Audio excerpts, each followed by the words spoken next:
प्यारे सज्जनों, सत्संग का बहुत बड़ा महत्व है। राजा जनक ने सत्संग का महत्व जाना कि सत्संग के बिना आत्मा का उद्धार नहीं होता, ज्ञान नहीं होता। आदमी कितना भी बड़ा बन जाए, चाहे राजा महाराजा हो जाए, तो भी उसका दुख नहीं मिटता। सत्संग के द्वारा ही जन्म मरण का अंत होता है। मुक्ति की अनुभूति इसी सत्संग के द्वारा होती है। सत्संग का बहुत बड़ा महत्व है। सत्संग महाकल्याणकारी, सत्संग की महिमा अपरंपार है। राजा जनक को सत्संग से बहुत बड़ा लाभ हुआ, उन्हें भगवत प्राप्ति हुई, तो उन्होंने पूरी प्रजा को भी सत्संग से लाभान्वित कराने के लिए एक बड़े सत्संग का आयोजन किया। अष्टावक्र महाराज सत्संग मंच पर आए। इतने में एक महाभयंकर काला सांप आ गया। सभा में सबके आगे सांप फन उठाए खड़ा था। लोग उसे देख करके दहल गए। त्रिकालदर्शी अष्टावक्र महाराज ने सांप को देखा तो समझ गए ये कोई साधारण सांप नहीं है, ये मिथिला का भूतपूर्व राजा अज है। अष्टावक्र ने सभा के लोगों को कहा, सभा में ये सांप तुम्हें काटने नहीं आया, ये इसी मिथिला नगरी का राजा अज है। सत्संग सुन के अपने पापों को नष्ट करेगा। सत्संग की पूर्ण आहुति की बेला जब आएगी तो उसको दिव्य शरीर मिलेगा। इसी के मुख से आप इसकी आप बेटी सुनोगे। ऐसी मैं व्यवस्था करूंगा।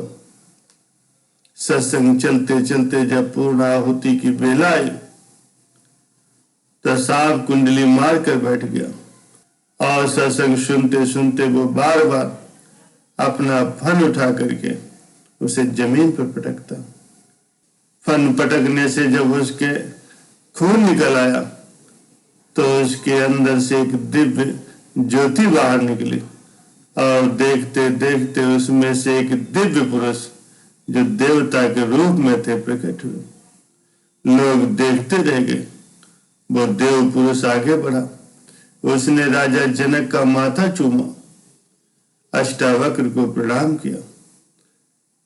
महाराज अष्टावक्र ने कहा, मैं तुम्हें जानता हूं, लेकिन ये सत्संगियों को तुम अपनी आप बीती सुनाओ।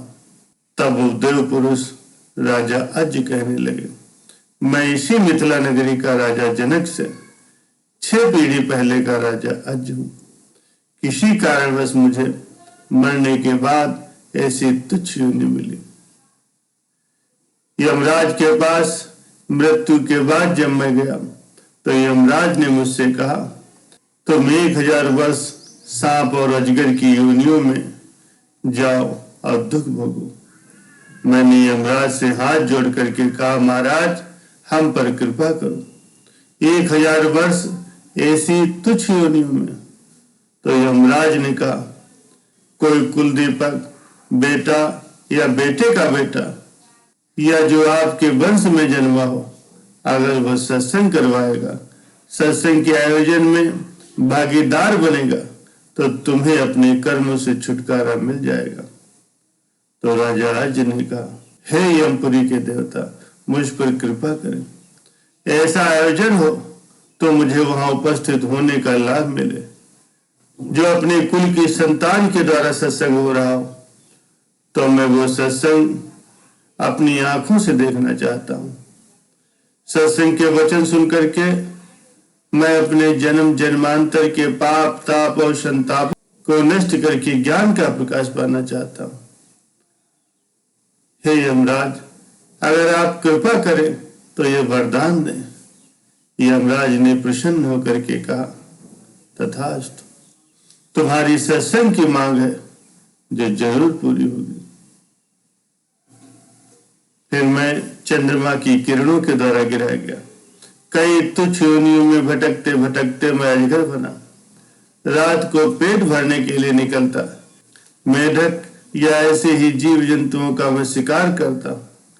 शिकार नहीं मिलता तो मरा हुआ जीव खाता, कभी वो भी नहीं मिलता तो भूखे पेट ही लौटता। तो कभी पेड़ पर गोल मटोल चढ़ करके पक्षियों के घोंसलों में से उनके अंडे और बच्चों को खा जाता।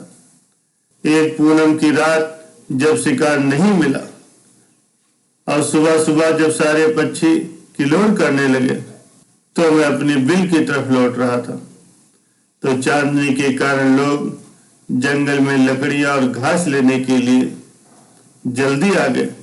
उनकी मुझ पर नजर पड़ गई तो मुझे देखकर लोगों ने शोर किया, पकड़ो पकड़ो, मारो मारो।